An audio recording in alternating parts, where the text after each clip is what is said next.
देखो, अंग्रेजों ने अमेरिका में जो पहली कॉलोनी बसाई थी ना, वो 1607 में कहाँ बसाई थी? जेम्स टाउन कॉलोनी बसाई थी।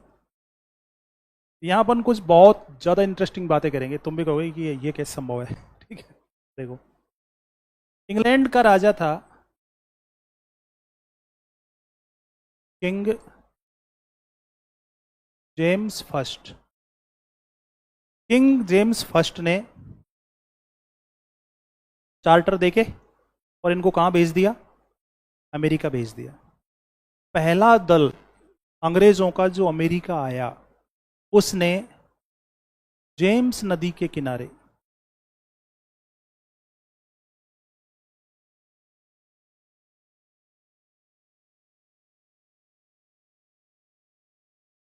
कॉलोनी बसाई।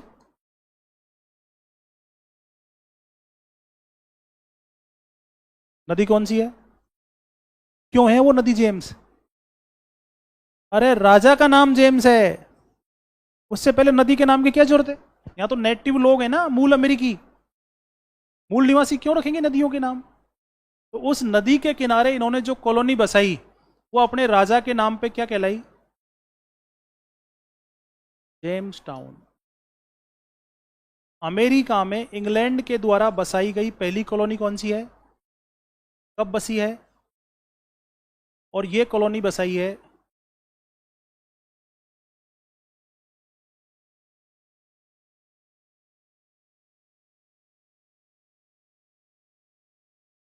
ये कॉलोनी किसने बसाई है? क्रिस्टोफर न्यूफोर्ड ने बसाई है। कॉलोनी बसा ली, जितने खाने पीने की सामान लाए थे वो तो एक लिमिट का ही तो रहेगा। या नेटिव भी तो हैं, मूल निवासी भी तो हैं।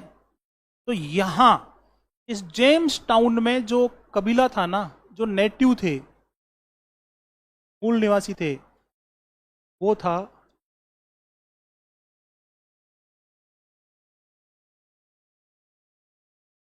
पोहाटन कबीला। यहां कौन सा कबीला था? ये मूल अमेरिकी हैं। जितने भी गोरे दिखाई देते हैं वो अमेरिकी थोड़ी हैं। जितने भी काड़े दिखाई देते हैं वो भी अमेरिकी नहीं है। काड़े अफ्रीका भी से भी तो आए हैं, ब्लैक लोग जो हैं। ठीक है, तो यहां कौन सा कबीला है? इन अंग्रेजों में कैप्टन जॉन स्मिथ इनका लीडर था। अंग्रेजों का लीडर कौन था? Captain John Smith. पोहाटन कबीले के लोगों ने इसका अपहरण कर लिया। छोटी मोटी झड़प हुई, उसमें ये हार गए अंग्रेज और इसको बंदी बना के ले गए। जॉन स्मिथ की जब बलि दी जा रही थी या इसे मारने ही वाले थे, तब इस पोहाटन कबीले की राजकुमारी थी प्रिंसेज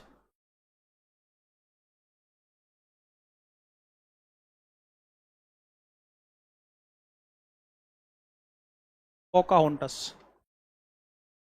किंवदंती है ये लेडी, प्रिंसेज पोकाहोटन्स, जिन्होंने अंग्रेजों को अमेरिका दिला दिया। पोहाटन कबीला जॉन स्मिथ को मारने ही वाला था, लेकिन उनकी राजकुमारी, क्या नाम है उसका?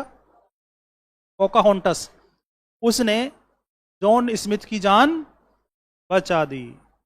ठीक है, बाद में साल 2 साल 5 साल बाद में, ये घटना है 1609 की, ईयर की बात करें तो 1614 में अंग्रेजों ने इस राजकुमारी का अपहरण कर लिया। ठीक है, और इसे ईसाई बना लिया। ईसाई बनाने के बाद इसका नाम हो गया रेबेका। ईसाई बनाने के बाद इसका नाम क्या हो गया? जॉन स्मिथ तो वापस से चला गया कहां? इंग्लैंड। वो तो जाएगा ही ना अपने देश वापस, और पीछे से रह गई कौन? रेबेका रह गई। ठीक है, रेबेका ईसाई बन गई है। पोकाहोंटस जो राजकुमारी है वो अब रेबेका है, ईसाई है, और उसने अंग्रेजी तौर तरीके सीख लिए। ये जेम्स टाउन जो कॉलोनी है, ब्रिटिशर्स के द्वारा अमेरिका में बसाई गई जो पहली कॉलोनी है, वही कॉलोनी बाद में क्या कहलाई? वर्जीनिया। क्या कहलाई? वर्जीनिया कहलाई। वर्जीनिया क्यों कहलाई पता है? क्योंकि जो क्वीन एलिजाबेथ थी उसकी अभी तक शादी नहीं हुई थी।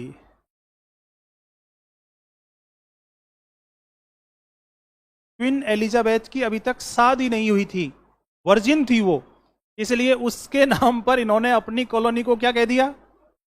वर्जीनिया कह दिया। तो अब इसी नाम पर ये वर्जीनिया, और ये तो एडवेंचर्स है ना सारे, तो वर्जीनिया कंपनी बन गई। वर्जीनिया कंपनी बन गई। तो इस वर्जीनिया में जॉन वुल्फ ने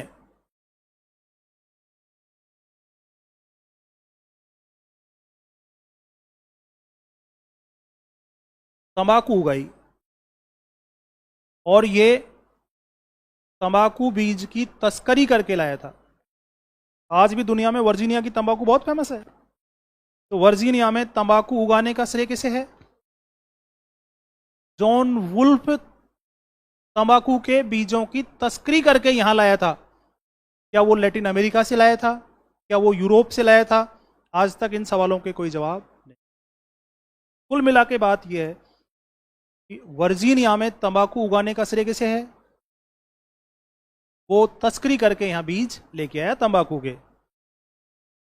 जो किंग जेम्स प्रथम है वो तंबाकू के सख्त विरोध में है, बावजूद इसके वो कुछ नहीं कर रहा है, क्योंकि जब तंबाकू इन्होंने उगाना सीख लिया है तो अपनी कॉलोनी के लिए कोई इनकम सोर्स चाहिए था ना।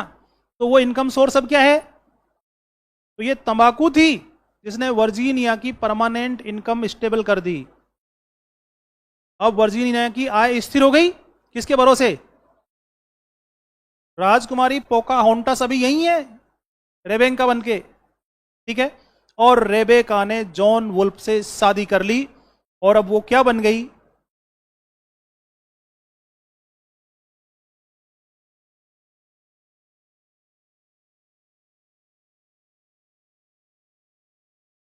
क्या बन गई अब वो? तो लेडी फिर इंग्लैंड जाएगी ना।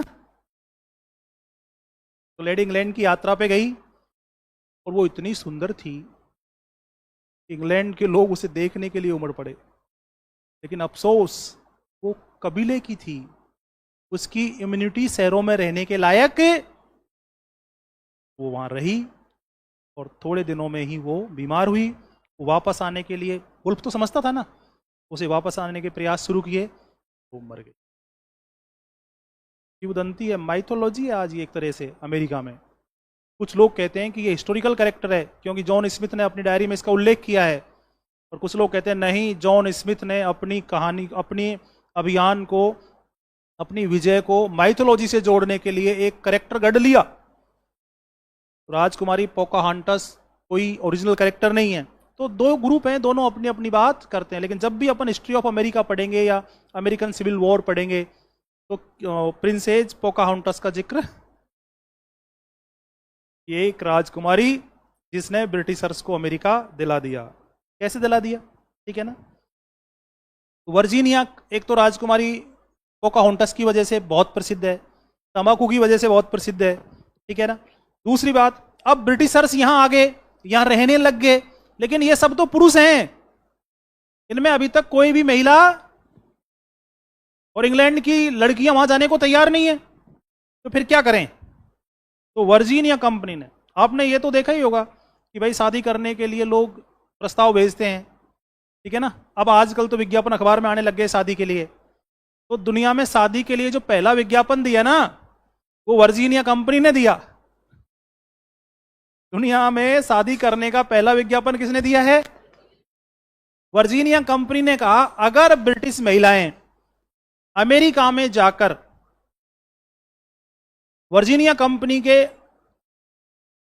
नौकरों से, वर्जीनिया कंपनी के एम्प्लॉयज से, कर्मचारियों से अपनी पसंद के अनुसार शादी करती हैं, भाई वर्जीनिया कंपनी के जो कर्मचारी वहां काम कर रहे थे अमेरिका में, अगर वो उनमें से किसी एक से शादी करती हैं तो उनको इंग्लैंड से अमेरिका तक की यात्रा फ्री कराई जाएगी, उनको अमेरिका में भूमि का एक टुकड़ा दिया जाएगा, उनको दहेज के रूप में सामान दिया जाएगा। तो उल्टा हो गया मामला। लड़की वाले दहेज देते थे ना, लेकिन वर्जीनिया कंपनी विज्ञापन देके ब्रिटिश अखबारों में कह रही है अगर अंग्रेज लड़कियां अमेरिका जाके वर्जीनिया कंपनी के कर्मचारियों से अपनी पसंद के अनुसार किसी से भी शादी करती हैं, ठीक है, तो उन्हें यह यात्रा फ्री कराई जाएगी, उन्हें अमेरिका में एक जमीन का टुकड़ा दिया जाएगा और उन्हें दहेज के रूप में साजो सामान दिया जाएगा। कुल मिला के ये 1620 में, ये बात 1620 की है, तो 1620 में टोटल 90 लड़कियां अमेरिका पहुंच गई, लगभग 100। और वहां उन्होंने वर्जीनिया कंपनी के कर्मचारियों से अपनी पसंद से शादियां की। तो उनको पता है क्या दिया गया था? क्या दिया गया था? उनको तंबाकू के लगभग 150 पाउंड के पत्ते दिए गए थे। अरे वर्जीनिया की हम बात कर चुके, वर्जीनिया की इनकम का सोर्स क्या है? तो उन लड़कियों ने जिन्होंने वर्जीनिया कंपनी के कर्मचारियों से अपनी पसंद से शादी की, अब उनको उनके खर्चों के लिए कुछ देंगे ना, तो उनको तंबाकू के 150 पाउंड के पत्ते दिए, आप बेचो, पैसे ले लो। इसलिए ये लड़कियां जो वहां गई, ये क्या कहलाई? ब्रिटेन में इनको क्या कहा गया है ना? Tobacco wife. ब्रिटेन में मजाक बन गया ये। जब ये लड़कियां वापस इंग्लैंड लौटती थी तो लोग क्या कहते थे? तंबाकू पत्नी। नहीं है तो हंस रहे हो यार। आज आज तो समझ में आता है, लोग अखबार में विज्ञापन देते हैं ना, उस समय उस जमाने में अखबार में विज्ञापन देना, लेकिन शादी कहां करनी थी? वर्जीनिया जिन बातों के लिए फेमस है उनमें पहली बात है ये कॉलोनी कैसे बनी। दूसरी जो फेमस बात है वो ये है कि राजकुमारी पोकाहांटस ने कैसे ब्रिटिशर्स को अमेरिका दिला दिया, ठीक है। तीसरी जो बात है वो ये है हाउस ऑफ वर्गसेज।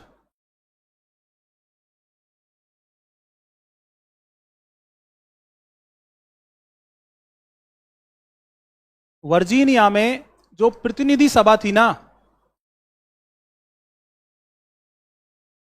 उसे क्या कहा गया है?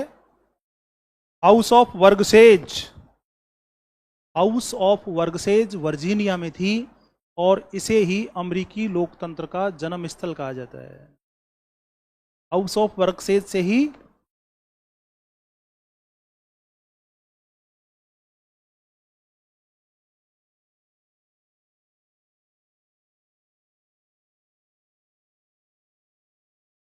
अमेरिकी लोकतंत्र का जन्म हुआ। ये अमेरिकी लोकतंत्र का जन्म तो अपन कहते हैं कि अमेरिका की स्वतंत्रता के बाद जब उनका संविधान बना और जॉर्ज वॉशिंगटन पहला राष्ट्रपति बना तब से, लेकिन ये हाउस ऑफ वर्गसेज जो वर्जीनिया की प्रतिनिधि सभा थी, इसे ही अमेरिकी लोकतंत्र का जन्म माना जाता है, ठीक है ना। जेम्स टाउन में जब इन्होंने पहली कॉलोनी बसाई तो खाने पीने की किल्लत पड़ गई। जेम्स टाउन में अभी भी खुदाई चल रही है, अभी भी जो वहां से सोर्स जो साक्ष्य मिले आर्कियोलॉजिकल, उनसे पता चलता है कि यहाँ रहने वाले अंग्रेजों ने खुद को बचाने के लिए बहुत सारी शराब पी, वो शराब से मर गए। बचे हुए लोगों ने अपने ही साथियों का मांस खाया, क्योंकि ये जो नेटिव लोग थे वो इनसे कॉम्प्रोमाइज करने को बिल्कुल भी तैयार नहीं थे, ठीक है। तो अब लिखो फिर तंबाकू पत्नियां। तो अपन ने ये तो बात कर ली ना, 13 कॉलोनियों की स्थापना हो गई, ठीक है। और इसमें अपन सबसे पहले क्या स्थापित करवाएंगे?